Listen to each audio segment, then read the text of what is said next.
So, how are you doing? Chugging along as usual. Chugging along as usual. Yeah. Technically started a new job. The only reason why I say technically is it's pretty much the same job I was doing, but with a different company. Yeah. Same building, same desk, same. No. I permanently work from home now, which I hate. Yeah, we talked about that before. You weren't a fan, weren't you? You weren't a fan of the thought. Is that because of the buyout? You want to get out and mix with people now and again. Yeah, the company who I worked for, More Than Home Insurance, was bought by Admiral. So now I work for Admiral, and so Admiral's is remote because their offices are in Swansea and Cardiff, and it would be a bit of an interesting trek to travel from Sunderland down to Swansea and Cardiff every single day and then back up. Yeah, you don't want to do that. No, so the only way I would be able to work in the office for Admiral would be if I relocated. Well, you were talking a few years ago, though. I'm saying a few years ago. It was definitely a while back. You were talking about possibly relocating at some point. Is that still something you'd ponder, or? Potentially, but to Swansea or Cardiff, I know absolutely zero people in Swansea or Cardiff. So, and for a job that I don't even know if I actually want to do, it would be silly if I just relocate there in that job for 6 months and then have to come back to Sunderland and find a place in Sunderland or something. Yeah. So if it was for a job that I definitely wanted to do, then yes. But for a job that I'm just going to stick it out until I get enough money together and look for a different job where it isn't permanently working from home, then I'll just stick out with it. What is your ultimate job?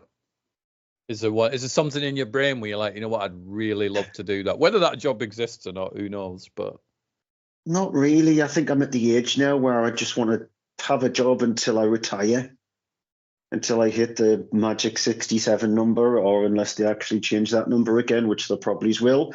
Yeah. But I'm sick of working in call center work. Yeah. Like working on phones every single day is debilitating. So I just want something that is not that.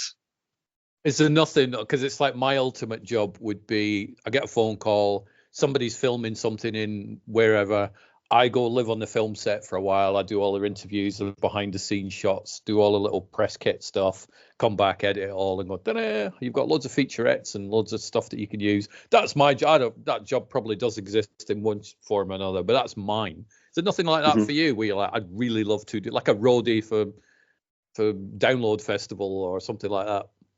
No, see, that is just too arduous. It's just constantly on the road, and I will get tired. Permanent movie critic would be awesome. I wouldn't see working in the video game industry, because the video game industry is worse than the movie industry when it comes to critics, because the amount of sites and stuff like that are shut down is ridiculous. So something like that would be good. Roadie, not so much, because it is a tough thing, and you can't guarantee the band will be round. Like for Download, you don't need a roadie because it's in the same spot every single year. Yeah. But if, for example, with touring with Linkin Park, just an example, it is just that they could end up having another 7-year hiatus. What do you do in that 7 years? Do you go on tour with another band and then potentially come back, or are you just constantly flipping and flirting between different bands? Yeah. So something more permanent. Back when I was a kid, I said I wanted to do voiceovers for cartoons. Okay. That's what I wanted to do. Yeah. Because I love that kind of thing. But now in my oldish age, because films are still my big thing, I think something in the film area would be perfect for me. We were the voiceover thing. Fascinating. Annette's granddaughter came over. She's 9. She came over last Sunday for a few hours, and so Annette went, "Do you want to watch something on YouTube?" So she's like, "Yep. Here you go. Here's the joypad. You search for whatever you want to search." And she went onto this Barbie thing, and I'm going to use a Spider-Man Venom thing just as an example. And all these videos was like figures, but they were Barbies instead of Spider-Man. And it was like, hello, what's going on here? I don't know. Oh, where's Venom? And it was this for like 5 minutes. And I was watching it going, that is such an easy video to put together. And then I looked how many views they had. Millions. Millions of these things just by somebody going, oh, hello, Stu's a movie critic. What's he watched this week? And you're like, holy crap. millions of views. So I might go out and buy a truckload of Barbies because there's an audience for that. I think so. Maybe instead of your cartoons, you could just get some figures and you could just, get a little Stu one, get a little Andy one, and go, Andy, you can't even remember the actor's name. Yes, I can. Shut up. That type of thing. Maybe. I don't know. Yeah, no, thank you. Something, but it is the difficult part, isn't it? I want to do something else. I just don't know what that something else is yet. It's a nightmare thing. I think it's because, like I said, the older you get, the less you actually care, because you're getting closer and closer to that part where you don't have to wake up every single morning having to go to work. Yeah. You could, you hit that retirement age, and then you could just easily live off a part-time job if it is that you just want to get out for a few hours, because then you can claim your pension and then just do part-time work in a cinema or somewhere like that for a few hours a day just to get out.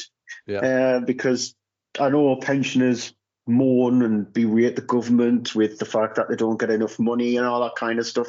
But they have to realise as well, they don't pay as many bills as everybody else does. Mm-hmm. Their rent isn't as high as everybody else's. Their council tax is non-existent, because if you're OAP and you claim a benefit, you don't pay council tax. Bus fare. Yeah, bus fares is a lot cheaper, and so you have less to worry about. So that's the golden age in a way. But I think, like I said, I'm just looking for a job to potentially, maybe a couple of more jobs up until the age of 67/69 or whatever they actually retire at. But that's pretty much it. I'm in that area now. How many days or weeks have you been working fully remote then? Since the changeover? Well, I'm currently in training at the moment, because that training is 4 weeks training, 2 weeks on the phone, and 2 weeks back in training. So Monday is going to be my final week in training. Then I'm on the phones for 2 weeks, and I'm back in training for 2 weeks. So I've been technically working from home for 3 weeks, 4 weeks coming up. And you've definitely, obviously it is a big difference than going into the office. I remember it well, but definitely not a fan. Do you not think it's something you'll adapt to, or are you just like, no? It's boring. It's so lonely. It is really such a lonely thing. It's not the fact that I don't have a setup for it. I've got a setup. I've got 2 monitors. I've got my work laptop there. I've got a decent keyboard. I've got 3 TVs in a flat that only has technically 2 rooms that has could have TVs in it.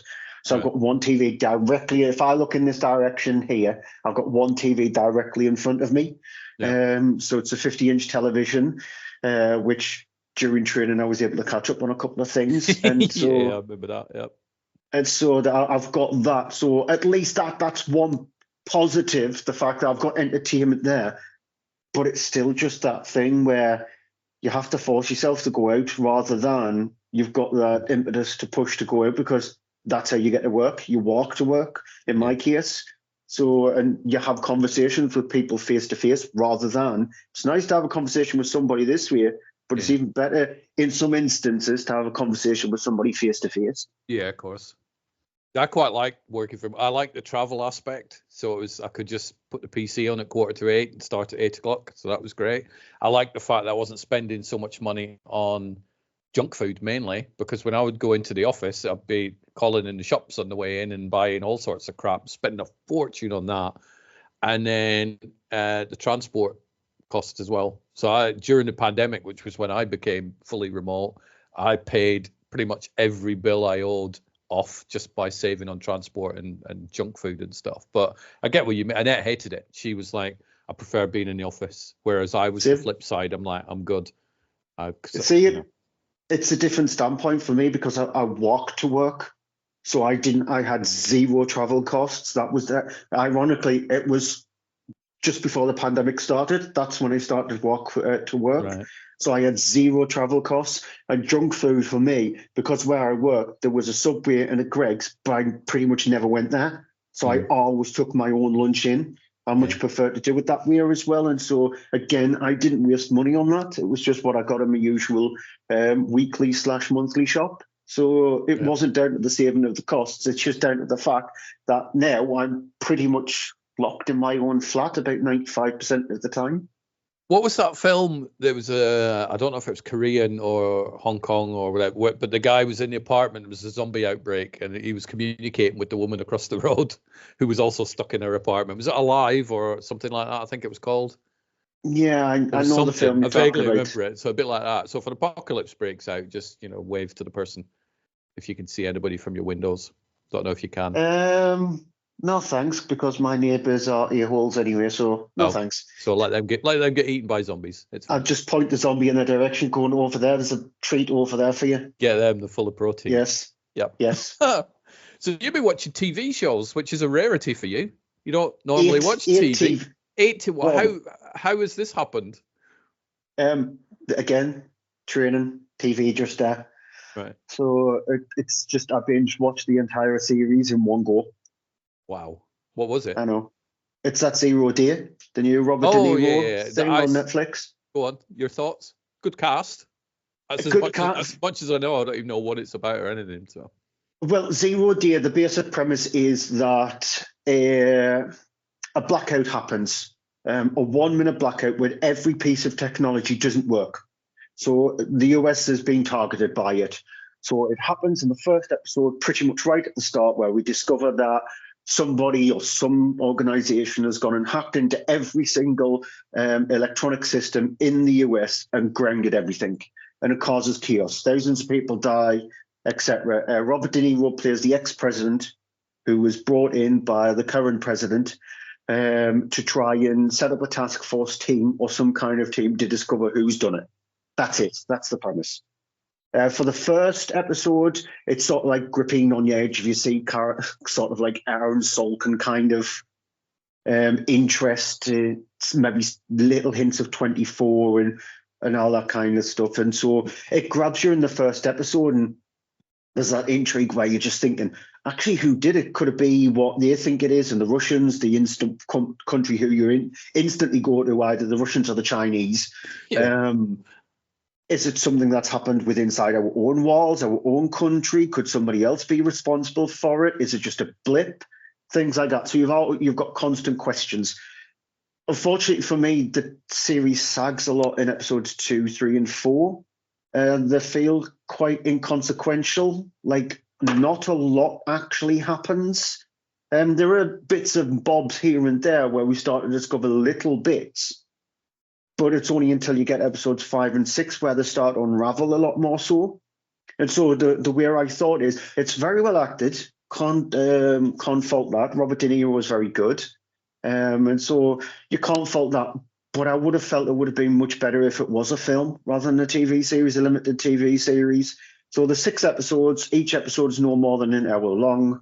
But it does feel itself in the middle, sort of like 2, 3, and 4 episodes. Stick by it, though, because it is worth it. The last episode, though, the last 15 minutes is pointless because it's one of those ones where the episode itself and it ties the whole thing up in a bow within about half an hour of the final episode. And then it just uses the last episode to do a few little bits and bobs. So, again, it didn't really need it. So if you just look at the whole structure, first episode's on for about 50 minutes. Then the 5th episode's on for around about the same amount of time. And then if you take the little bit from the last episode, maybe it's the last half an hour, you could have easily melded it together and made a 2-hour film that would have had a bit more oomph, a bit more kick to it, and it wouldn't have the slowdown that, unfortunately, the TV series does have. But for what it is quite enjoyable. Okay, I'll check it out. You had me when you mentioned 24, because that was a show I absolutely loved. And it'd be interesting to see De Niro in a TV show as well. I can't recall having seen him do a TV show before, so that'll be interesting. Obviously, did The Irishman sort of. Yeah. And so you've got people like Jesse Plemons as well. Jesse Plemons is sort of like a reliable actor. You know, you're going to get some good acting if you do get somebody like him in the program. And so it's fine. It's decent. It's a good crack at that kind of thing, but it is, you always think when you get to episodes, I would even say episode 3, you think to yourself, this better start picking up a little bit because this feels more like it should have been a film rather than a TV series. So yeah, it's decent. It's decent enough. What made you pick it though? Because normally you don't gravitate towards TV shows, do you? Normally a movie-centric person. Because movies I want to concentrate slightly more on, so TV shows you can sort of like dip out little bits here and there, and if it Yeah. is that the training that I'm currently going through, if it is something slightly important on the training, you can sort of like dip out, but as soon as you jump back in, you can still sort of like grasp where you are. Whereas Mm. with a film, even if it's a stupid, relentlessly boring film, you might end up missing something that takes that boredom away and adds a little bit of intrigue to it, or whatever. So I think just chose it because it was the first thing that was on Netflix, TV series wise. So I just went towards that. So you never know. In the future, there might be more TV series where I'll go, oh, I've watched this. Yeah. Yes, I've not seen season 2 of Squid Games yet because season 3's out in June. Yeah. So I'm going to binge watch those two together back to back. Then Stranger Things is out as well, in the middle of this year. Stranger Things season 5. Alien Earth is out as well this year. It was supposed to be out at the start of the year, but looked like to be middle to the end of the year. And you've got The Last of Us, which is out very, very soon. So but I think with The Last of Us, I'm not going to do it where I'm at work and then watch it. I'm going to watch it at my own time. Because I did that with season 1 and I loved season 1, so I'm going to do that in my own time with The Last of Us. And I'll probably do that the same with Alien Earth and Stranger Things. But with Squid Games, I might actually just do it when I'm at work and just stick the episodes of Squid Games on. Yeah. Do you watch, obviously you'd be watching, I'm guessing, the dubbed version while you're at work, watching that? Subtitles. Really? Okay. Yeah, because it's easier as well to watch something subtitled because you can have it on quiet. That's true, especially if you're if you're phone based as well. So yeah, I would still prefer to watch it subtitles even if I wasn't watching it at work, because I watched about 10-15 minutes of one episode of season 1 of Squid Games dubbed, and it was awful. Okay. So I didn't like the dub. They get the whiny kind of actors to play characters and all that kind of stuff, and it doesn't suit them. So when you watch it in the original Japanese voices, it makes it much better. Yeah. So yeah, I will check out Zero Day. I've finished Cobra Kai. I still maintain that Cobra Kai is a really crap show that's really watchable though. It's just, you watch it and you go, this is, I don't know what I'm watching, but it's enjoyable fluff. Kind of works if you suspend your disbelief hugely. Is Cobra Kai going to bleed into the next Karate Kid film that's out this year? Not so much. I mean, people are classing this movie as a spin-off. And they're like, oh, I can't wait. But it's apparently the Karate Kid movie that we're getting is set 3 years after Cobra Kai. So the odds are it's not a continuation. You get Ralph Macchio and Jackie Chan, so they're melding the two previous Karate Kid films together. But it is a standalone thing as far as I know. But... It would be funny if Hilary Swank pops up in the new Karate Kid film. They should. I'm surprised she never showed up in Cobra Kai, to be fair. I'm like, I'd like to have seen that, because they seem to have brought everybody else back into that show at some point or another. But I enjoyed it. I thought it was good. Very stupid. How that became as big. It's a bit like the Fast and the Furious series. You're like, this series should never have worked, but it kind of does bring in the audience, and in Fast and the Furious cases, the box office. But I saw somebody complaining the other day about the Karate Kid Legends movie, and they were like, oh, God, when will they stop milking this franchise? And I looked up, and they've done 6 films in 40 years, and you're like, it's not really milking it by today's comparisons. Talking about milking it, let's see what Amazon are going to do with the Bond franchise. Then we'll talk about milking a franchise. And I'm still not sure how I feel about that news. I know you're not a massive James Bond fan. Not really. It was going to be inevitable, or wasn't it? Because Barbara Broccoli was going to step away from it sometime. Yeah. And with Amazon owning MGM, and MGM being the company that's always distributed the Bond films, etc., and so it was always going to go. My surprise was that they got it for $1 billion. You would have thought that they would have actually paid a lot more than $1 billion, considering that they could just release one Bond film and it will easily make that money back. Yeah. So whatever they do with it, though, will they milk it badly? Potentially. Yeah. But I would hope that Amazon have got their brain screwed on a little bit. They don't like any of the IPs and stuff like that. You look with MGM, they could have looked at all of the kind of stuff that they could have milked from what MGM has gone and done. but they haven't done that. Lord of the Rings TV series, The Rings of Power. Do you think it'll go beyond 3 seasons? The second season didn't do very well. No, second one did better than the first one, but I just don't see how the streamers make money from these behemoth budgets that they're spending out. I mean, I can't remember the exact cost of the Lord of the Rings, but it was a crazy amount because they had to buy the rights and fund X amount of seasons, and it was a crazy amount. I mean, they can afford it, obviously, because Amazon have got more money than... Yeah, because of the weird.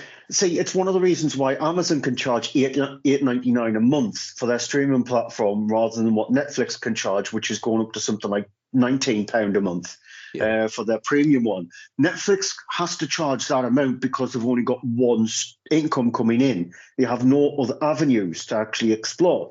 So they need their subscription price to be higher than a lot of the other streaming platforms. Amazon don't need to do that because they've got revenue coming in from multiple different areas. They've got obviously their shopping side of things, and they've got their gaming side of things, and they've got a load of revenue coming in, so they can charge that $8.99. So that's how they can look at spending exuberant amounts of money on things. But they don't do it as much as what Netflix does, because Netflix just seems to have an open wallet and just goes, grab the money, go on, just grab that money. Like they just give Zack Snyder just stupid amounts of money to do Scargiver and all that kind of crap, and they give Adam Sandler stupid amounts of money to do Happy Gilmore 2 and to do multiple films for them, and they just get loads of different big, huge actors together to do films for them, whereas Amazon sort of do that but don't.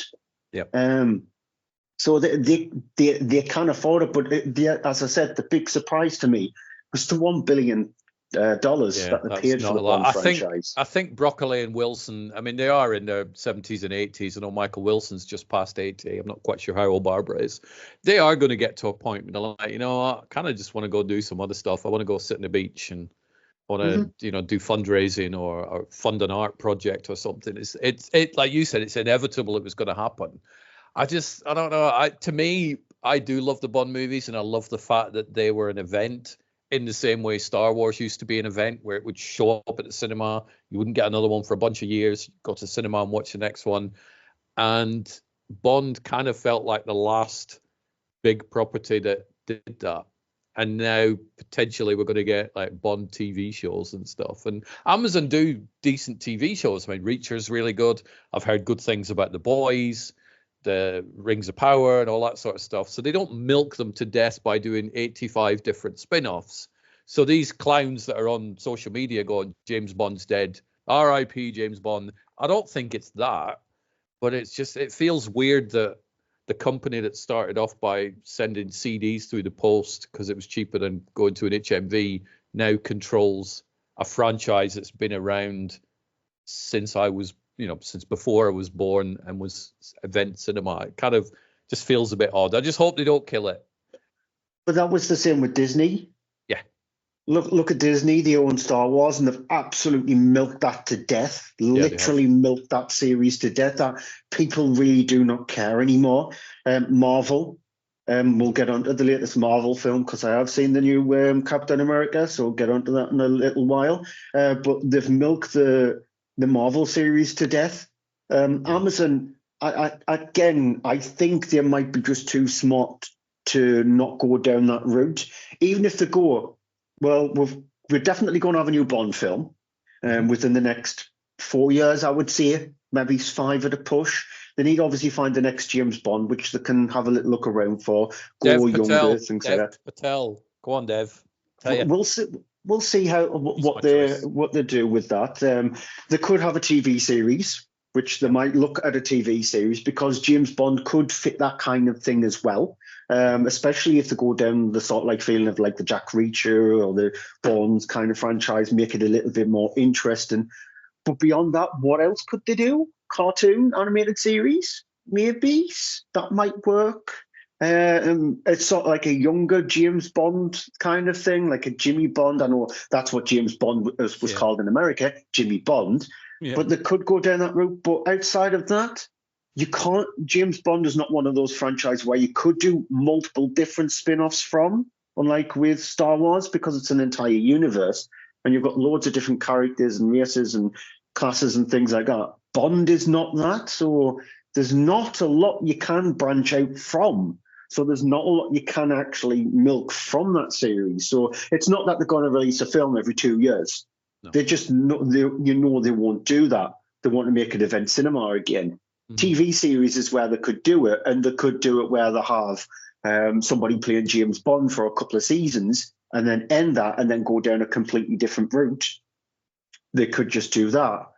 But you can't. It's not a series or franchise that you can milk as much as a Marvel or a Star Wars or whatever. I think you could do a Spectre show, so you could have a villains one. But I yeah, like you said, I don't think it's what I'd be more concerned if Netflix controlled James Bond. I'd be more upset about that. I'm hoping Amazon still do movies, still put those movies in cinemas for however long they choose to. They'll do the cinema route. Netflix wouldn't. Netflix would be like, nope, streaming, and that would annoy me, because I do like going to the cinema to watch a Bond movie. So the only problem I have with the way Amazon do their movie route is that a lot or some of them have just gone directly to Amazon Prime in the UK and released cinema-wise in the US. Yeah, and so they've done that with a few films. Guy Ritchie's film that he did for Amazon. So they've done that, but I think Bond is just too big to only release in one territory. It's just way too big. Because Bond is UK. It's a UK thing. And even though it only makes between 40 to 70 million in the UK, that's a huge amount of money for a James Bond film in the UK. And so I think there would be hell on if they didn't release in cinemas over here. Just like Bridget Jones, for example, the new Bridget Jones film, that's UK released. What's all that about? I saw that. I've not seen the film because I like the first Bridget Jones movie. I didn't like the second one. I didn't see the third one, and so therefore I'm not going to watch the fourth one until I catch up. But that's had a cinema release in the UK, but it's gone straight to streaming in the US. I looked at the box office numbers last week, and it had done 32 million. And you're like, why did they not release that in cinemas in the US? It's crazy. Surely it would have made that, or at least maybe even more than that. I'm guessing it might have been that potentially the last Bridget Jones film didn't do as well at the US box office as they were hoping, which is just the reason why I'm quickly having a quick little Google now. Bridget Jones's Baby was the third one, wasn't it? Yeah. So in the US, it made opening weekend in US and Canada, 8.5 million. Right. So the gross in the US was $24 million. Gross worldwide was $211 million. So it's a big shift. It made a hell of a lot more in the UK than it did in the US and Canada. So that's maybe the reason why it's gone to streaming, because that was 2016 when that was released. So that's maybe the reason why it only got a theatrical release in the UK and a few other territories, but as straight to stream in the US because it just didn't do as well. It's currently on 35 million, so it hasn't done too much in the past, like 4 or 5 days since I looked, but it's an unusual release. It's just weird how these films that were once big, I mean, the first Bridget Jones was huge. Now they're like, let's put it on streaming. I would be curious to know how much it actually costs, not advertising, but how much it costs to put a movie in US theaters. I'd love to know what that number was, but I don't think I'll ever find out. I wonder if it's very similar to the way the music industry works. The venues and stuff like that get a huge list of bands that are potentially touring in that year. So, for example, in 2025, and it's up to that venue if they turn around and go, yeah, we'll actually take that band on, because it's obviously the costs of what it is to actually do for that band and their fees and all that kind of stuff. And so I'm wondering if it's very, very similar to that.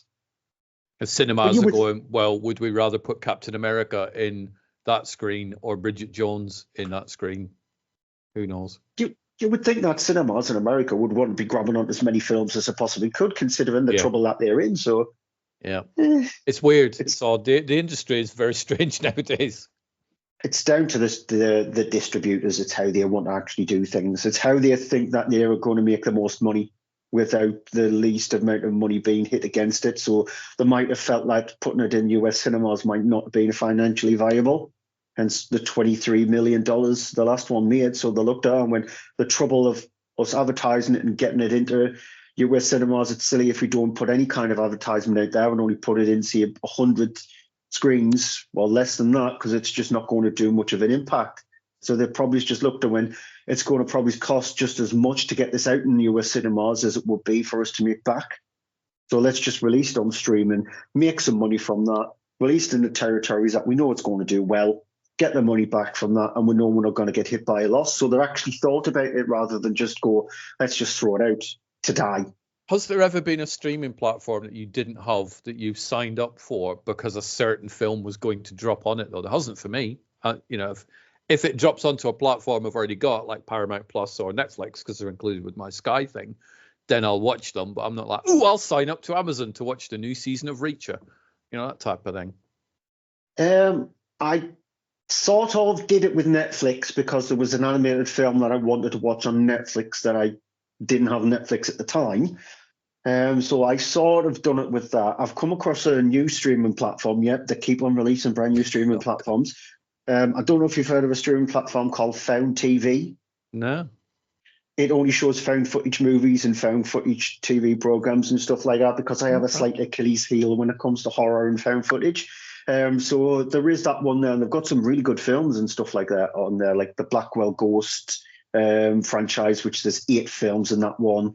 Horror in the High Hills, which there's 3 films in that one.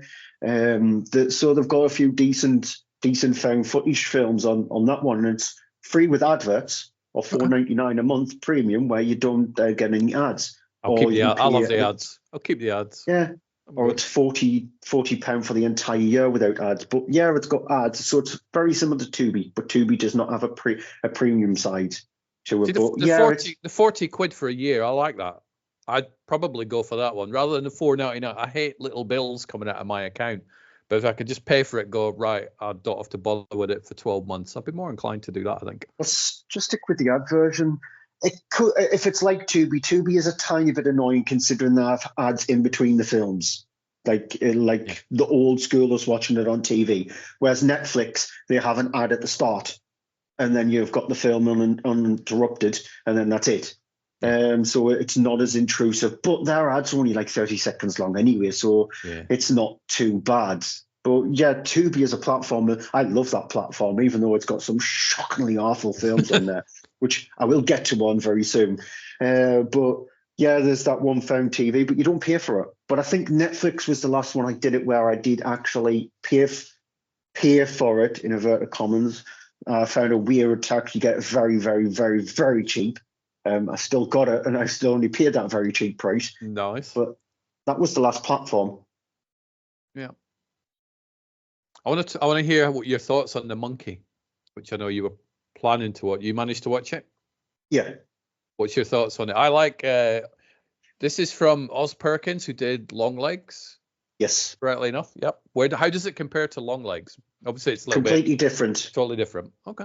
Tonally completely different as well. Long Legs was more of like a Silence of the Lambs kind of film. The Monkey is more like a batshit crazy, let's just throw as much as we possibly can, dark humor kind of film at the screen. Yeah. And so I really liked Long Legs. I know a lot of people have problems with Long Legs and troubles with Long Legs, but I really liked Long Legs. I thought it was a very sort of like creepy kind of film. The Monkey is a completely different beast in the fact that it is a very, very dark comedy. Like there is a lot of comedy elements to it, but it's a very dark, gory one, and it just centers around twins who come across this monkey. Right at the start of the film, we're introduced to that monkey and its malevolence, what it can actually do. And so you wind the monkey up. Whoever winds that monkey up, once the monkey lifts up its drumstick and drops it down, somebody will die. You can't pick who dies, just somebody will die. Wow. Instantly. They die instantly. Yes, wow. Pretty much, yes. It doesn't tell you who it's going to target. It doesn't give you a reason as to why that person's being targeted. There is no thing in through the entirety of the film which gives you the origin of the monkey neither, so you don't know where it's come from. Osgood Perkins in an interview turned around and said he deliberately did that because he does get really annoyed when films tell you pretty much everything about what you're about to watch, rather than just letting people make up their own minds, which I love directors like that because I love it when things are ambiguous.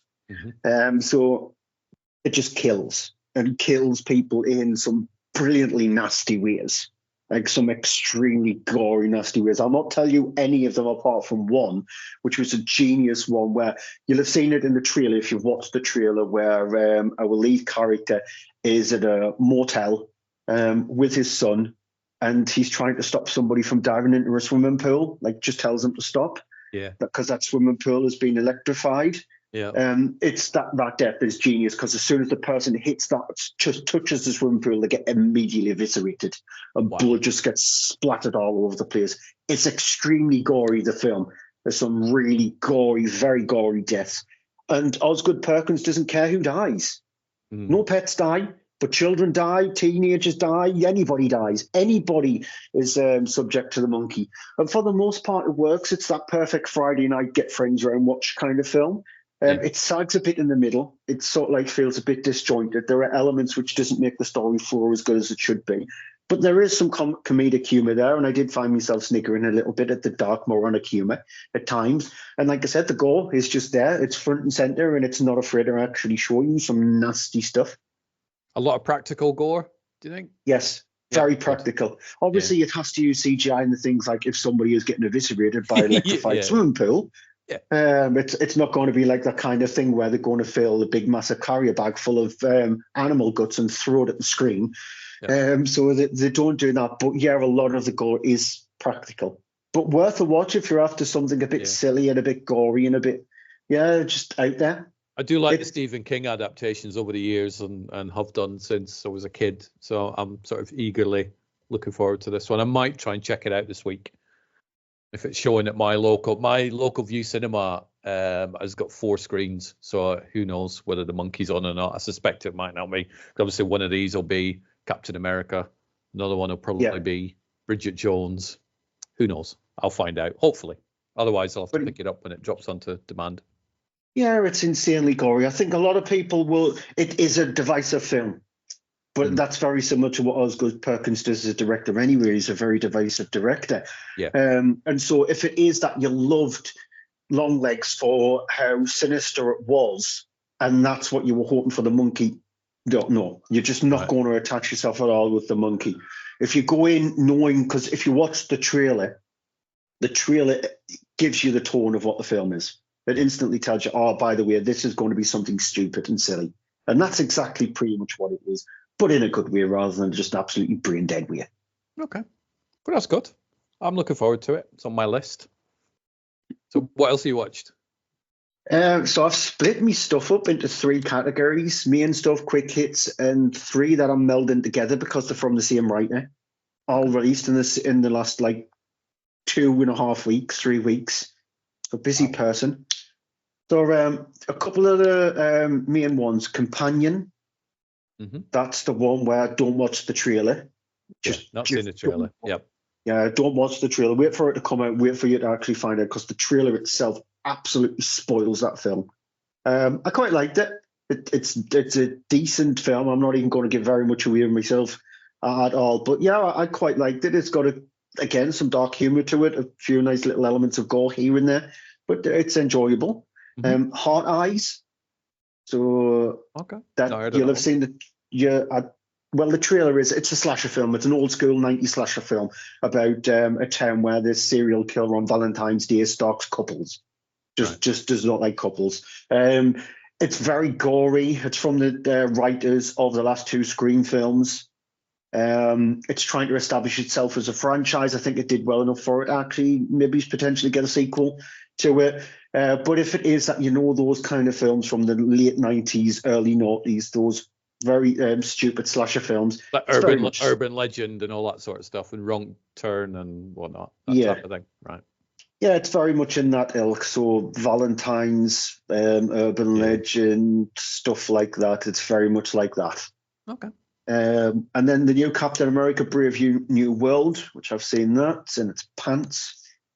How does it compare to the other Captain? Obviously, we've got a different Captain America now. We've now got Anthony Mackie as in the role of Captain America. A lot of people seem to be mad at that for whatever, but that's the comic book fans for you. The film itself, nowhere near as good as Winter Soldier or Civil War or anything like that. It's woeful. I think it was just one of those ones where you could tell that the script and the film itself is being messed with because it's just an incoherent mess at times. It just does not have the impact of what a superhero film should have. And that's been the problem with the superhero genre over the last, I would say, coming up to a decade now. Close, maybe 5 years to be nice to it. That they just don't have the impact anymore. They really just don't have. They just think that they can get away with having big, crashy, smashy, loud, bangy stuff on screen, and then that's it. But you need more to your film than just that. Like, you're trying to establish that Anthony Mackie is the new Captain America. So establish it properly rather than just doing it half-assed. Not even half-assed, not even a quarter of an arse for this film. It's just, it's just woeful. Woeful. It's one of the worst films in the Marvel Cinematic Universe. Oh. It's down there or up there, depending on which way you want to look at it, with things like Quantum Mania, because Quantum Mania is an absolute mess of a film. Yeah, I don't skip that one. Or Love and Thunder, which I really did not like neither. I lasted 5 minutes in Love and Thunder. I'm like, I'm out. Too stupid for me was that one. I'm like, I'm done. So I bailed.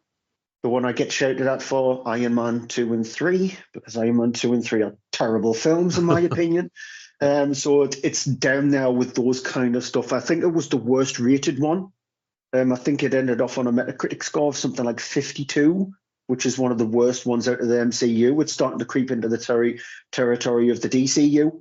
Or the Sony Spunk universe, which I don't think it'll ever get to the levels of that, because they just hadn't a clue what the hell they were doing. They make money though, those Sony ones. They do make the money, but quality-wise, I don't think they're hailed too high, are they? It's just bad. It's just bad. I'll throw a couple of other quick hitters out there. Grafted, which is on Shudder, which is very similar to The Substance. It's just about a girl who travels from Japan to Australia to live with her aunt. She wants to go to beauty school and discover that her father was working on this thing that's able to make people look younger. But however, it has very weird consequences to it. The only way she can actually do that is by using the flesh of other people. It's on Shudder. It's a body horror film, very similar, like I said, to The Substance. If you like The Substance, you'll like Grafted. Yep.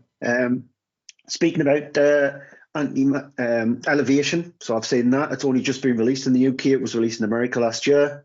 Straight to streaming over here in the UK. It's okay. It's the apocalypse kind of sci-fi film, which is very bog standard.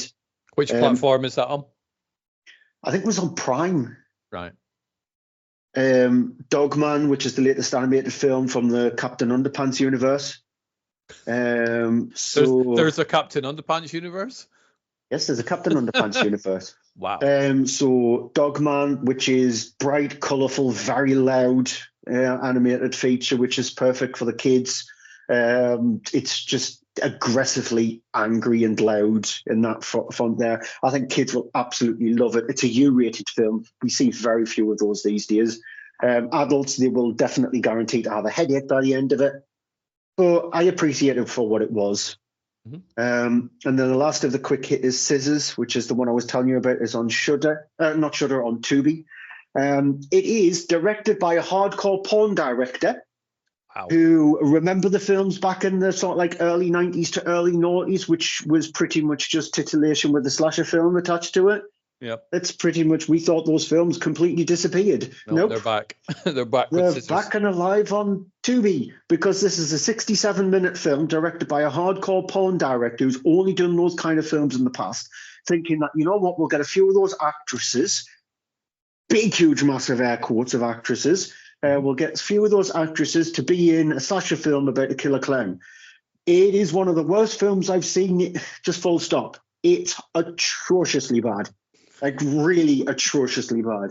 Perfect example is a scene where a woman is doing an OnlyFans-esque kind of thing. She's just waiting for tips before she actually gets her back out. And the psychopathic serial killer clown Scissors bursts into her apartment and kills him. He stabs her in the gut, yet the blood's pouring from her chest. Okay. And then when you cut to her trying to scramble across the floor, no blood is getting dragged across, and the blood then moves from the chest back to her stomach. And then when it cuts to her being turned over by Scissors to be stabbed again, the blood is then pouring again from the chest, but not from her stomach. And that's just one of the things. There's a scene, literally, I don't know how they missed it. There's a scene, literally, where one of the people who works behind the cameras walks directly in front of the camera. And so instead of them taking that out or whatever, they just left it in. So you're not supposed to be focusing on that. You're supposed to be focusing on the Baps, I'm guessing. Maybe that's the logic behind the director's choice. It's like, nobody cares. There's Baps in this movie, it's fine. No, thank you. I'm gluten intolerant. But it's awful. It's on for 67 minutes, and it's the longest 67 minutes I've ever felt for a film. Like, it doesn't, even though it's on for 67 minutes, the opening credits and stuff like that take a good 7 minutes of that. And so pretty much it's a 60-minute film, which is just horrible. It's horrible. Do you not wish you were the sort of person who would watch a film and go, "This sucks, I'm going to switch it off"? Because I know you're not that person. You will finish it, but do you not kind of wish that you were the person who's like, "Nah, I'm going to put something else on, maybe find a decent film"?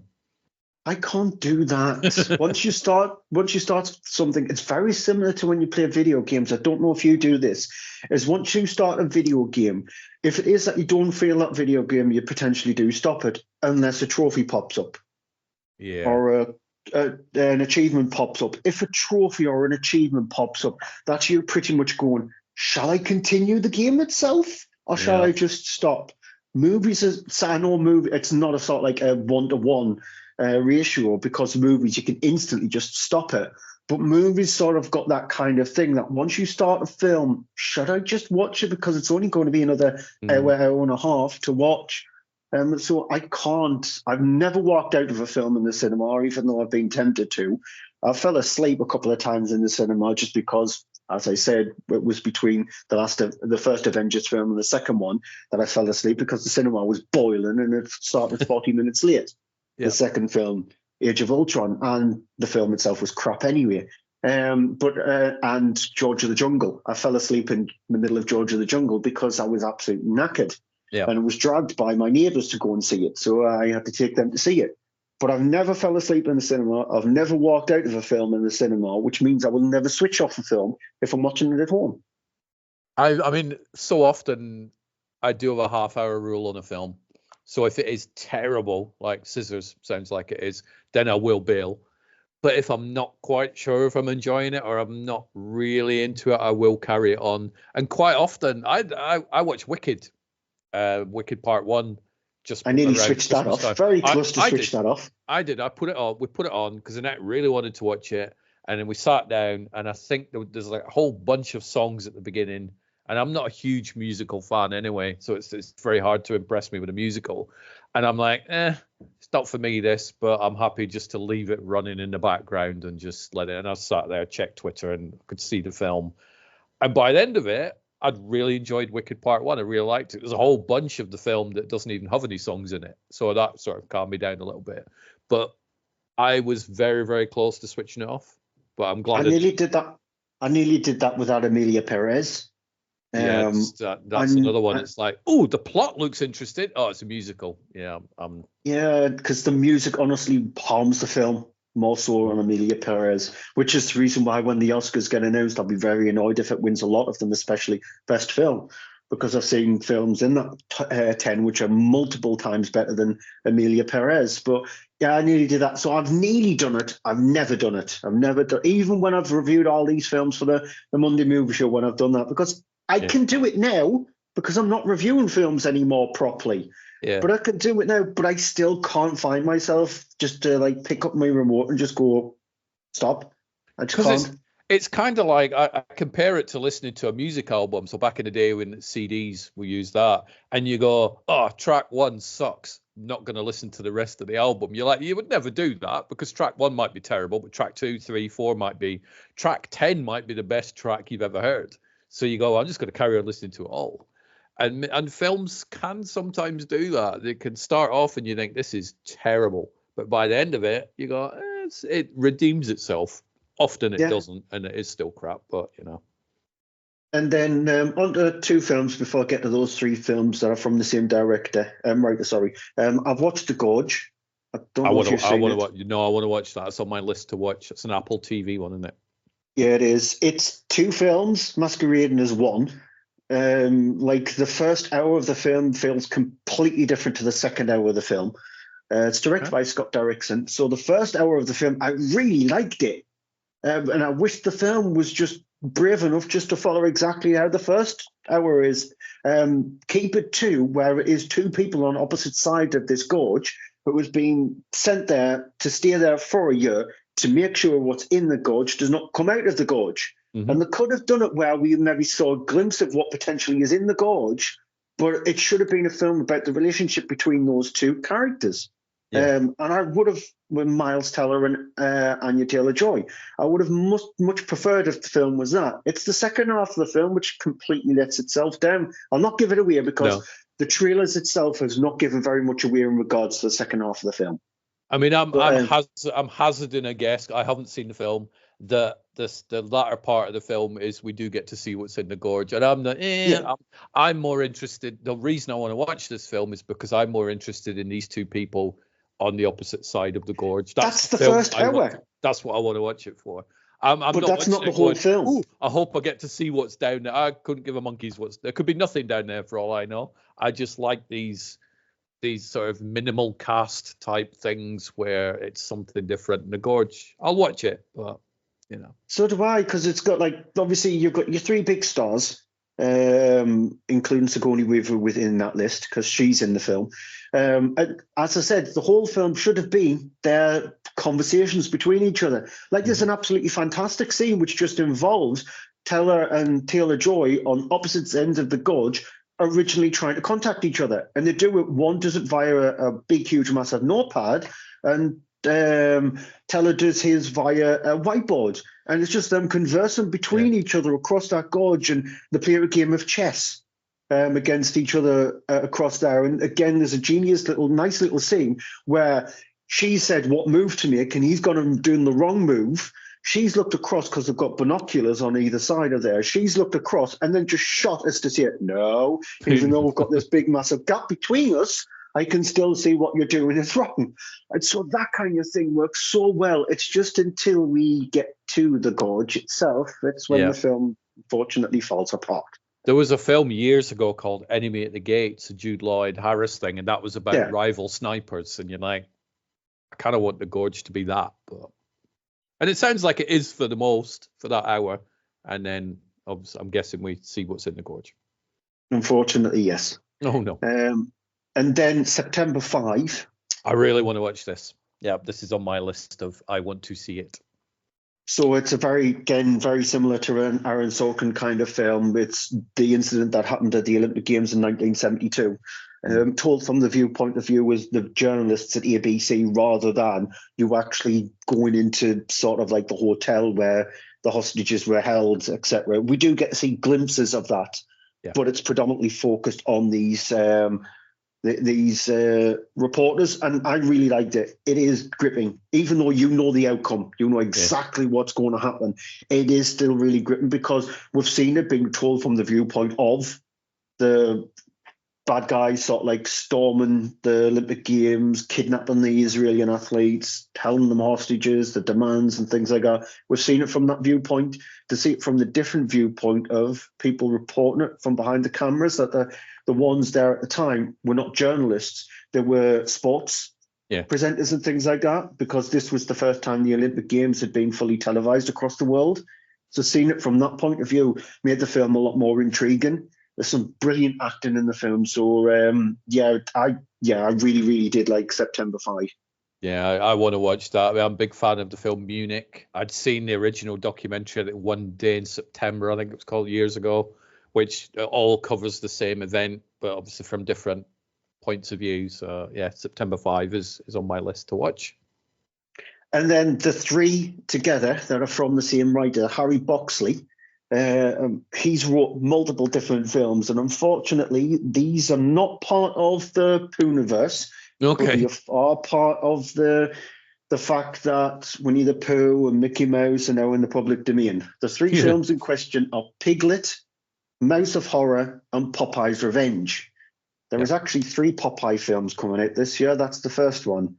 There is another, to the best of my knowledge, there is Screamboat, I Love Willie, and I think there is another one as well, Mickey Mouse film coming out this year. Okay. And Piglet is the only one which sort of like is disconnected slightly from it, despite the fact that it's called Piglet and it uses a character which looks very similar to Piglet from the Winnie the Pooh universe, because Piglet is an Australian film. Right. From the same writer. So the same writer has done all three. These films were released within the space of a month of each other. Piglet is the worst one out of the three. It's about a serial killer gets spliced with pig DNA and wears his pig mask and goes on a killing spree with kids in a cabin in the woods. Wow. Yep. It's terrible. It's atrocious. It's How really have we atrocious. gone from September 5 to Piglet? It's just like the weirdest segue ever.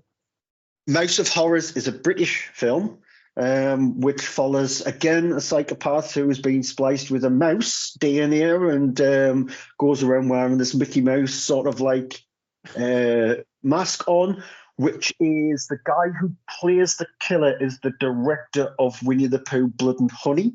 Right. And the guy who directs this was one of the actors in Winnie the Pooh, Blood and Honey. And this is about a fun fair where a psychopathic serial killer is on the loose.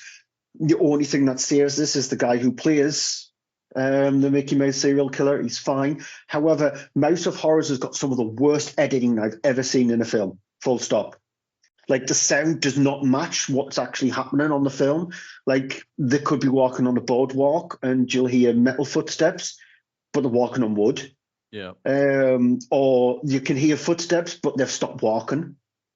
So the sound ADR is really bad. It's so bad. It's like, honestly. Isn't it weird how things like that just don't get picked up, though?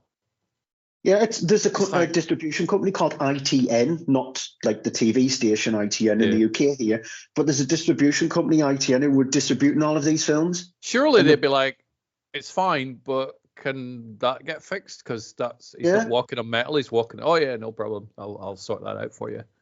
Like the same dialogue, but their mouth is moving, but nothing's coming through, or their mouth is not moving, and you hear the dialogue. It's just, honestly, the mixture in this is some of the worst I've ever seen. Yeah. And then Popeye's Revenge, which is about kids going to this cabin in the woods. The psychopathic serial killer of Popeye, sort of like pushed by olive oil to try and kill these people in this cabin in the woods. Again, that's the best one out of the three. It's got some soft-core porn elements in it where some woman has got her baps out and she's riding the guy, and you'd think it's a sex scene, but in fact he's pretty much clothed from the waist downwards, and so you think, how the hell is this a sex scene? Yeah, but it's got some decent deaths deaths in it. That's not how they work. Yeah, it's got some decent deaths in it. There's a scene where somebody gets killed by a lawnmower, being run over by a lawnmower. Okay. So I give it its dues because the fact that it's got that gory death in it, but they're all in the same boat in the fact they're atrociously bad.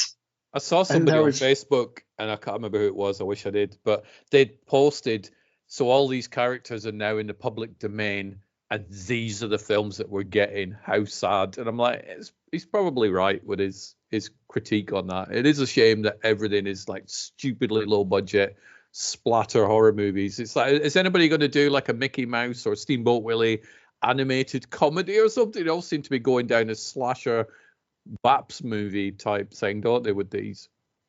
Yeah, well, Screamboat has got David Howard Thornton. He's playing the Mickey Mouse character in that, so the guy who played the Terrifier. He's that one. That one's been delayed until April. Yeah. The I Love Willie one, I think it's an Australian one, but it's not technically based off Mickey Mouse. It's based off Steamboat Willie, and it's about a psychopathic serial killer who originally worked on Steamboat Willie. Yeah. So there's that. You've got Popeye the Slayer Man. That was the other one I was trying to think. That's a Popeye film where he's a serial killer / slayer. That's quite a clever title, though. I've got to give it a point for that title. That's quite, Popeye the Slayer Man. Popeye the Slayer Man, yeah. And I know there is another Popeye film coming out this year as well. And then you've got obviously Pinocchio Unstrung. That's coming out very soon. Middle to the end of this year, and then you've got Bambi, the new Bambi film. Yeah. That one, Bambi Unleashed, that was supposed to be out last year, and it's out this year. And then you've got the Poohniverse film, the Poohniverse United film, where they're all together. There's supposedly Oh. but that's being delayed until next year. And then there's a third Winnie the Pooh Blood and Honey movie as well, set to be released later on this year. And then they'll end off throwing more into it. I So think at that's some just for now. point I just need a box set of these, and I'm going to go right this weekend. I'm just going to watch them all. It's I don't You know. just have to ask me, because by the sounds of things, I think I am going to be ending off watching them all because Yeah. I've seen them all so far. Yeah. I've seen Peter Pan Neverland Nightmares this year, and so this year I think I've seen 4 of them: Peter Pan Neverland Nightmare, Piglet, Mouse of Horrors, Popeye's Revenge. And so I've seen the ones that have been released so far this year, and it's only the middle of February, middle to the end of February, and there's more to come. The film world is it's so weird nowadays. Mm-hmm. I don't know if I like it, to be honest. What I find more interesting is the fact that Harry Buxley, who wrote those 3, Piglet, Mouse of Horrors, and Popeye's Revenge, is actually credited E.C. Seeger on Popeye's Revenge as one of the writers. Like, he's actually got a writing credit, despite the fact that he's dead, because he was the one who originally created Popeye in 37, I think it was, 1937, and he was credited as the writer for the Robin Williams' Popeye. 1980 Popeye film. Yeah, which that wasn't great either. As much as I love Robin Williams and Shelley Duvall, that 80s Popeye is not good. But yeah, there is more to come, and probably I will be speaking to you next month with another 2 of them. A whole nother slew of those types of things. I would be going back watching old movies. I've watched some newish ones, some oldish ones. I finally got around to watching Crazy Rich Asians because it popped up on Sky Cinema. I'm like, do you know what? I've never seen Crazy Rich Asians, and I need to watch more nice, fluffy, just non-actiony films. And I watched it. I liked it. I thought it was funny. It was funny. It was sweet. It was good. Yeah, I like that one. I believe we'll get a sequel to that at some point, and kind of makes sense. I got around to watching Monkey Man, starring and directed by Dev Patel, which I really, really enjoyed. Monkey Man. Sophie's Choice, the Meryl Streep one from 1982, I believe. Annette had never seen that one, so I'm like, let's watch a classic movie. So we watched that one. Hardly a feel-good film. But if anybody ever says, why does Meryl Streep keep getting nominated? Sophie's Choice is one of those films that, she's constantly being praised for. I got sent the steelbook of the 4K restoration of Red Dawn from 1984. So I sat down and watched all the extras. There's about an hour's worth of extras on it. On a separate disc. It kind of annoys me when you get a bonus Blu-ray. You're like, wow, this is going to be filled. No, there's like 55 minutes worth of featurettes on that. Stick it on the other disc and charge a few quid less. But Red Dawn, I think, is great. It's far better than the remake. So we sat and watched that. 1997's Amistad, Steven Spielberg film, which I'd seen before. Annette had never seen it. I'd completed all of Ridley Scott's movies. So I said to Annette, I'm like, which film director do you want to complete their works? And she said Spielberg. So I went through his IMDb and just the stuff he directed, so his feature films. I think there was like 7 that she'd never seen. So over the past month, we've watched The Sugarland Express and Amistad. I think we've still got Tintin to watch, West Side Story, which we've not seen, and maybe there's like a couple of others. But has she seen Jewel? I think very few people have seen Jewel. Yeah, we watched Jewel. 1941 is the other one she's not seen, and I've told her, I'm like, I like that film, but it's a little bit rough. It's not his best movie, but it's got a great cast in it, like Belushi and John Candy and stuff. But Jewel is an awesome movie. And then this week I was doing a podcast with John Fouts where we sat and we watched Blade Runner. So I watched the theatrical cut, and then the same day I watched the director's cut, and then we did the podcast, and I spent the past 2 days editing that one. So that's all done and will be on the YouTube channel in the next day. And then we sat and watched, and I think I've got the title right, Extremely Wicked, Shockingly Evil and Vile, the Zac Efron, Ted Bundy serial killer movie, which I think was either Netflix or Sky Cinema, I can't remember which. That was a good movie. I enjoyed that. I still can't. The problem I've got with Zac Efron now is every time I look at him, I see The Greatest Showman. So I've not quite got him out of that. So every time he has that little smirk, I'm like, oh no, you're Ted Bundy. You're going to murder people. Interesting movie. Good film. Yet I see Zac Efron and think, bad actor. Pretty much that's it. Yeah. Just bad actor. Yeah. You're aware that you're looking at Zac Efron in a role, whereas a good actor, you kind of forget for the most, and Yeah. you're in with the character. But good film. He's a blockhead. He's a blockhead of an actor, I think. Yeah. So that's been my movies that I've watched. I've only seen 20 movies this year. Not a lot. I've watched a shit ton of TV. That's my problem. Television is just gobbling up all my time. So I've seen the remaining episodes of Cobra Kai, which is 5 of those. I've seen both seasons of Mindhunter on Netflix, which is really good. The David Fincher FBI series. So I watched both of those. I've started watching finished season 1 of Better Call Saul. So I'm going to work my way through the whole run of that, having never seen it. We watched the Boyzone documentary, which was weird because we don't like Boyzone, but it was an interesting documentary. It was quite good. I like those sort of look backs that aren't all, yay, it was amazing and everybody was happy and we all went home with smiles. I quite like these. Yeah, it sucked and everybody started fighting with each other and so was not a nice person. I quite like watching those. And then I'm up to date with Star Wars. So a lot of TV. I've only seen 24 films this year. That's 24 new films though. Right. So again, my criteria is I try to only watch films that released in the year. So I've seen 24 new films released in 2025 only. Yeah. Which is okay, I think. I know it's the 21st of Feb, but yeah. it's not bad. My task is to try and beat last year. Last year I watched 152 new films. So again, 152 films that were only released in 2024. How many films do you think you watched that didn't come out, like older films? Do you think it's none? None. So it's just you just tend to watch new ones. Yeah, every single film that I watched in 2024 were only released in 2024. That's when they were released. And so, none. I think now because, again, with us working from home, I'll have more time to actually go back and potentially watch films that I might have missed. Yeah. So I will have that option. But, yeah, so far, 24 films that have only been released since January the 1st up to February the 21st. How often do you go back and watch, just use examples, go, do you know what, I've not seen Jerry Maguire in a while. I'm going to watch Jerry Maguire. Or I'll put Stand By Me on or something, or Halloween 2. How often do you go back and watch a film from years ago in a year? Not that often anymore. Well, not that often. No, it's I'm more interested in playing video games and all that kind of stuff. But again, with us having the time to be able to do that, I probably will start doing that, like going back and watching a film that I haven't seen in a very long time or whatever. It's not back in the day when I used to buy the DVD and just do what you do, watch every single extra on the DVD, watch the film and then watch the film with the commentary on and all that kind of stuff. I just don't do that anymore. I think it's down to the fact that pretty much everything I watch is digital now. And so even though I've got access to it very easily, it's sort of like put off with the fact that I've got access to it very easily, but I've got access to even more stuff that I've not seen.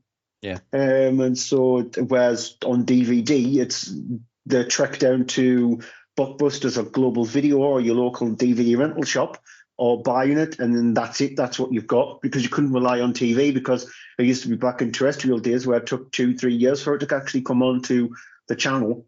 Yeah. And mainly during the times of things like Christmas and Easter when they used to come on. And so that's when you used to get your big, massive premieres.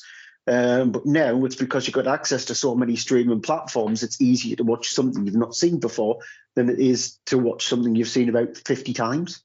Christmas TV sucks nowadays and has done for a bunch of years, because it's like, you'll remember as a kid where you'd get the radio times or the TV times. You're like, oh my God, this is on, that's on, this is on, because you hadn't seen it for years and years and years, or at least the previous year. Now you're like, well, that's on Netflix. I've got that on Blu-ray. Well, that's on Amazon Prime. Nothing on. I hate Christmas TV now. It just sucks. You make it, again, because of the amount of streaming services that you have, you make your own Christmas TV up now. Yeah. Like, because again, just even if you just use what you get free with Sky, so Paramount and Netflix, you can easily find a good selection of things to watch, TV, like programs and films to watch by just using those two streaming platforms. Whereas me, I've currently got access to Paramount because I've got that through Sky free for 6 months. Yeah. Through the VIP thing. So I've got that. I've got Netflix again. I get that through my Sky because of my Sky Glass TV. I've got Amazon because I think Amazon Prime is handy to have. I've got Shudder. in a special way. Tubi, but Tubi's free. I've found TV, so I've got that again. I've got Disney Plus in the special. Yeah. I want to know these special ways at some point. if they still work, let me know. Oh, they definitely do. I've got Apple TV Plus as well in the special way. Wow. And so I've got access to pretty much all the main streaming platforms. Nice. And so if I wanted to, I would just go, I'll choose that, and that. And I've got a huge, massive smorgasbord of stuff, whereas the curated stuff that Sky shows now on Sky Movies, you just stay away from because it's easily more accessible on these streaming platforms. Unless it's a movie that's made specifically by Sky, like, for example, the new Josh Hartnett film, which is coming out where he plays a guy who's, well, it's a one-set movie. It's on a plane, and people are trying to kill him on a plane. I mean, I'd watch that. I like those type of movies. That's good. It's on Sky soon. I can't remember the name of it, but it's the new Josh Hartnett one. So unless it's made by Sky, then Last of Us, perfect example, The Last of Us. It's going to be on Sky over here, so I'll watch it on Sky because I've got access to it. I'll watch it properly rather than using those special ones. They've got. I still haven't seen season 1 of The Last of Us, and I was very excited when we got Sky at the beginning of January. It was like, oh, The Last of Us is on there. Yes, I can find, because I knew that I really wanted to watch season 2 as well, and there was such a big gap between 1 and 2. I'm like, you know what? I'll hold off, and I'll just watch the whole damn lot. You'll binge watch it. Trust me, as soon as you'll start the first episode, you will not stop, because every single episode in that series was a banger. There was not a single episode in season 1 of The Last of Us where it was like weak. There's some of the best TV I had seen in years. It harkened back to when we used to have that feeling of watching the brand new series of Lost or the brand new series of The X-Files or something like that, where you sat down and you couldn't wait for it. Like, it was that excitement that you were going to watch something.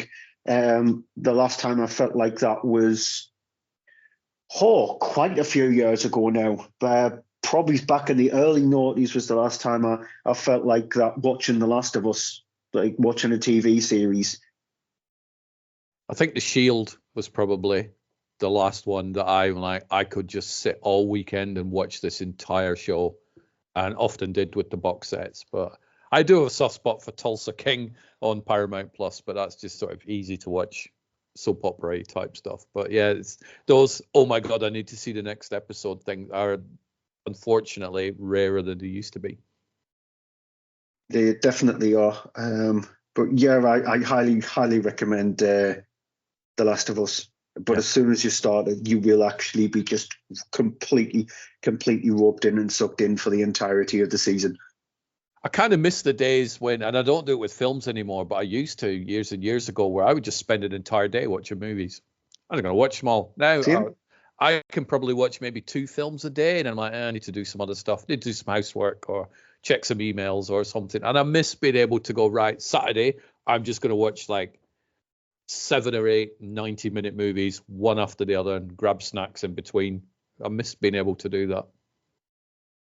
I think last year, there was a couple of times where I think I watched like 4 films in one day. But that's pretty much the most my brain is going to say, that you're now burnt out.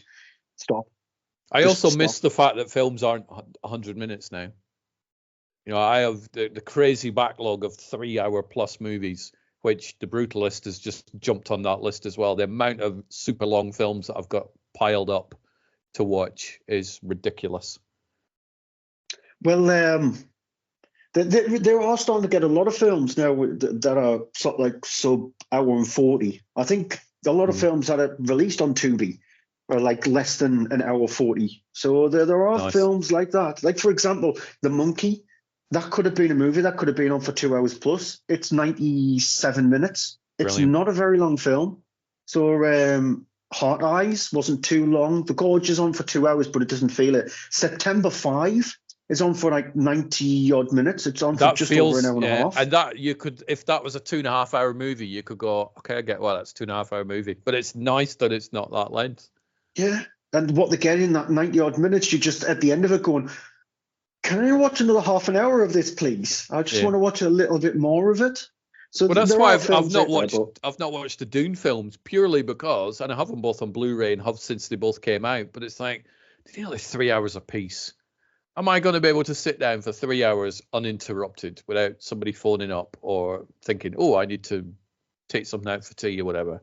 I don't know. So they've just sat on my shelf for like a year, and I've not yeah, even touched them.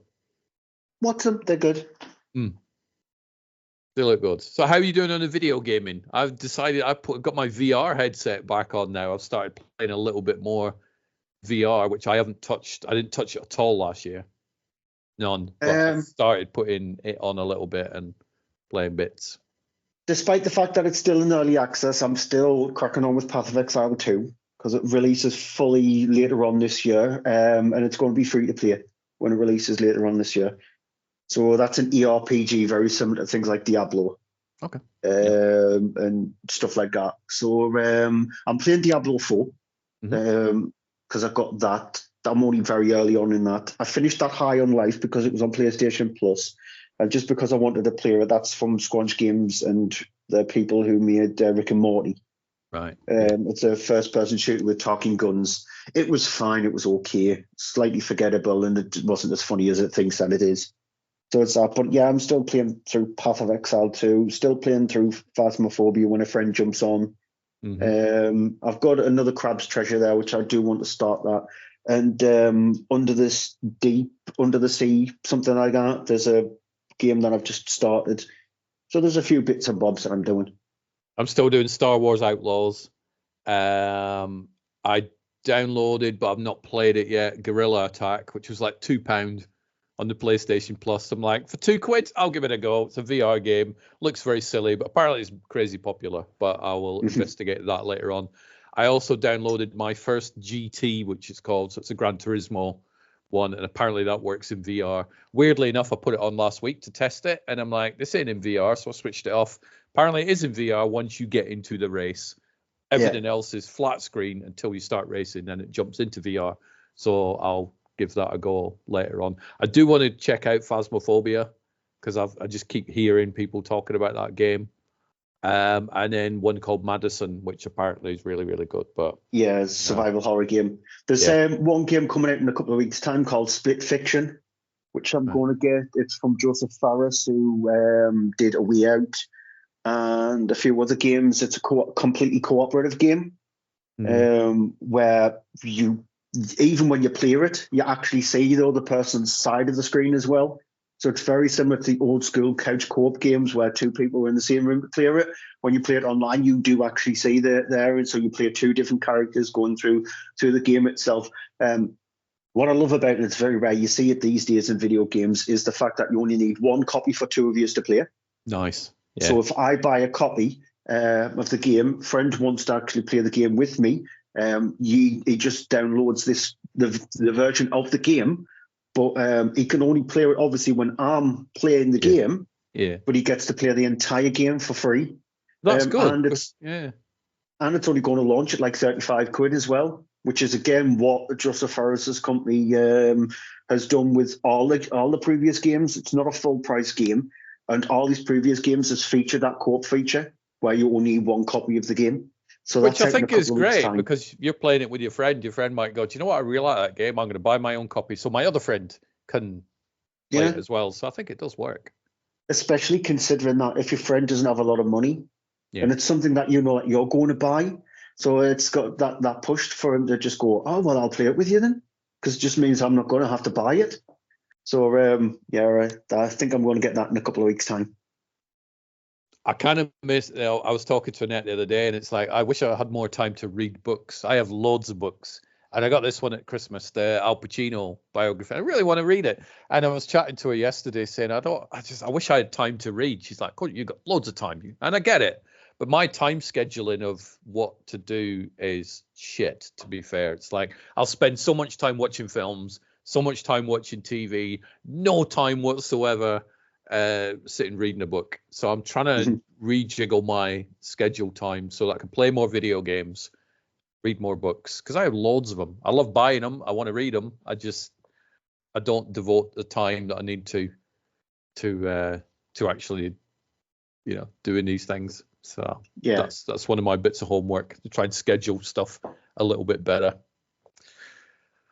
So how are you spending the rest of your Sunday? Have you got anything exciting going on later on, or just chilling? Well, while we're doing this, I've got the football on directly in front of me. So if you've seen me just slightly look, I got just slightly off. It's because the football's on. So Newcastle are playing Nottingham Forest. Newcastle are my team, despite the fact I live in Sunderland, which what's the get score at the minute? chastised by. Newcastle are absolutely destroying Forest. It's 4-1, and it's only 34 minutes into the game. So we're absolutely obliterating them. Nice. So that's absolutely lovely to see. So I'll watch the rest of that. I'm going to cook some food. So I've got a shoulder of pork, which I'm going to slowly roast. I'm going to do a honey mustard glaze on that. I'm going to do some homemade roast potatoes as well. Because one of the plus points about permanently working from home is I'm cooking more fresh stuff. So that's nice. So normally where you would have just gotten a couple of frozen meals, and because you finished at 6 o'clock and by the time I got in was like 7, half 7, you just want to cook the quickest thing possible, and so you throw something in the microwave. I've been doing a lot of Japanese cooking, so a lot of things using togarashi and furikake and miso and all that kind of stuff, which I love that kind of cooking anyway. So I've been cooking a lot. So going to cook that, watch the rest of the football, watch the other game, which is the Man City-Liverpool game. Probably play some video games while I'm doing that. Maybe potentially watch a film tonight. Is there any more updates on your movie review TikTok channel that you were pondering? Nah, I think now because I'm permanently working from home and stuff like that, I don't know if I'll have the push to actually do it. I think Blue Sky has actually helped me a little bit. Me moving from Twitter to Blue Sky, it's sort of like helped me a little bit because Twitter was an absolute hellhole anyway. And so I needed to get away from Twitter. I don't miss Twitter. Do not miss X/Twitter. Twitter's really quiet at the minute. It's like good. I still have like the large following on that, and that's why I've not left, because I'm like, I have 17 point something thousand followers on there. I don't want to just close that down because I spent a lot of work going in there. But I get more interaction on platforms where I've got like 500 followers. It's kind of weird. So it's very, very quiet as X at the minute. Because that prick Elon Musk is going to realize very, very soon that his actions are going to have stupid consequences. You look at the sales of Teslas. Teslas in Europe have dropped by about 60, 65, 70%. In some places like Germany and Spain, they've dropped close to 80%. And so he is crawled so far up his own butthole that he's going to actually realize very, very soon. And so I'm glad. But I like Blue Sky. Blue Sky just reminds us of Twitter of the old days. Yeah. That's what it reminds us of. So even though I don't get the engagement on Blue Sky, I really don't care. Doesn't matter, does it? I think what is needed. I think as adults, we're sort of we take too much attention for interaction. We're like, I'm not getting any interaction. So what? Who cares? It doesn't matter. I put the tweets out in the threads and the Blue Sky, and I'm like, people reply, they reply. If they don't, they don't. We put too much sort of seriousness on. People need to engage with us on these social media platforms. No, they don't. Just go about your life and play games, watch movies, cook food. It was the same back when did the Monday Movie Show. Andy was a lot obsessed with what listening figures they were getting, and me, I don't care. I don't care about the podcast ones. No, I like doing it because I like talking about films. That was the whole reason why I did it. Same. So yeah, I don't pay attention to how many YouTube I do because it's there right in your face. And you're like, it's a curious thing for me, is the YouTube type of thing. But generally, I do these conversations because I enjoy having the conversations, and hopefully, people enjoy listening to them afterwards. But if they don't pay attention, it's like me. I've sat down for an hour and a half and chatted to you and heard about Pooniverse movies and all that sort of stuff, and that's why I enjoy doing them. It's one of the reasons on Twitch that I don't follow anybody who's got a huge, massive following sort of like group, who when you click onto their channel, they've got thousands of people watching. About 90% of the people who I follow on Twitch barely even scrape past 100 viewers. And the reason why I love watching them is because they're more engaging. Yeah. If you send them a question or you send them a chat thing in the chat or whatever, then they just reply back, and it's nice. It's just nice to get that. And so I do like that. Like you They're people who are watching your content because they want to watch it, or listen to your content because they want to listen to it, rather than just following or being like a sheep going, oh, I'm going to follow him because I might get a drop and might get the skin for this game, and that's it. Whereas you just want to listen to their views and just want to watch people play video games or hear what they say about things. Are you still Twitch streaming? No, I haven't Twitch streamed in a while. I think I only come out of a Twitch retirement every single time a new Resident Evil game launches. So Resident Evil 9 will be soon. So I'll probably end off just streaming the entirety on Twitch. Resident Evil 9. Cool. It sounds like I mean, it's an adjustment going from working in an office to working from home, but you have got enough things that will keep you occupied, I think, like catching up on the only TV shows and more cooking and whatnot, until you find that ultimate job that you really want to do. Yeah, I need to book more gigs in as well, because I don't have very much going this year, but I need to book in more gigs. You got your download ticket all sorted? No, I'm not going to download this year. The person who normally used to take me, they can't go this year. So I've got nobody to take us, so it was just a task. And I'm not too fussed, because even though it is Green Day, one of the headliners, and Korn and Sleep Token, I'm not a big Sleep Token fan. I've seen Korn already. I'll eventually get to see Green Day someday. And there are a lot of the other bands that are on the lineup I've seen. So Spirit Box, I've seen them twice. Dayseeker, I've seen them before. Jimmy Eats World, I saw them at Slam Dunk a couple of years ago. So there's a lot of bands that are on that lineup I've seen already, and it's not the best lineup. I think it's the worst one since I've started to go to download, since 2019. So I'm not too fussed. Save a bit of money this year. I'm going to Slam Dunk. Yeah. You just need a few more little gigs to space out the year for you. Yes. Cool. Right, I'm going to let you get to your football. Go on, keep going, Newcastle. It's nearly half time anyway, so keep knocking them in. And, I'm going to prep me tea. And I will go hunt down some of these films that you recommended. So please, none of those Piglet, Mouse of Horrors or Popeye's Revenge, unless you want to watch something awful. Not at all. No, unless September 5, definitely. September 5, I really want to watch, and I do want to watch The Monkey. So I'm going to have a look and see if it's on at my local cinema. And The Gorge. And The Gorge, I will check out as well. Which is on Apple TV Plus. Cool. All right. Well, you enjoy your day.